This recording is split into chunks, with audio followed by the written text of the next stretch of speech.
राजन जी।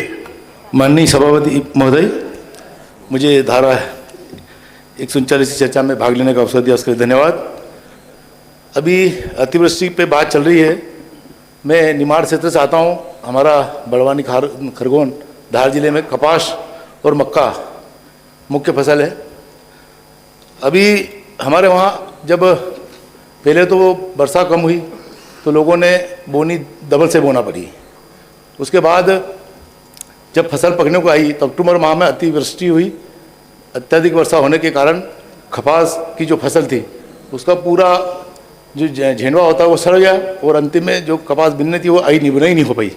और साथ में जो कपास की बात करें तो कपास में सीसीआई केंद्रों की खरीदी के माध्यम से कपास खरीदने की बात है, लेकिन सीसीआई केंद्रों में कपास में नमी 12% से ऊपर बताकर कपास रिजेक्ट किया जा रहा है।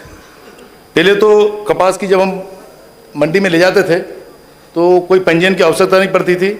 अब शासन ने पंजीयन करा दिया। पंजीयन के बाद अगला स्टेज पे बोले स्लॉट बुकिंग करो। स्लॉट बुकिंग में 1 या 2 दिन का समय मिलता है, एक ही दिन का समय मिलता है या ज़्यादा दूसरा दिन, उसमें आपको कपास मंडी में बेचने सीसीआई केंद्र पे ले जाना है। अब होता क्या है कि मंडी में जाने पे किसान के कपास को 12% से ऊपर नमी बताकर रिजेक्ट किया जाता है।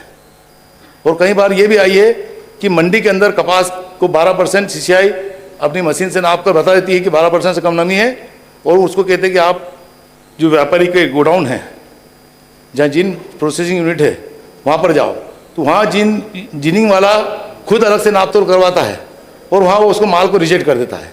जो मंडी में ऑलरेडी 12% से कम नमी बताकर उसको खरीद लिया है, तो वो जब व्यापारी के वहाँ खाली करने जाता है तो उसको वहाँ रोक लिया जाता है।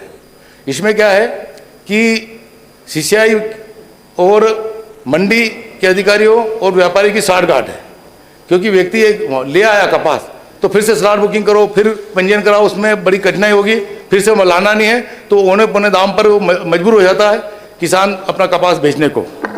तो ये भी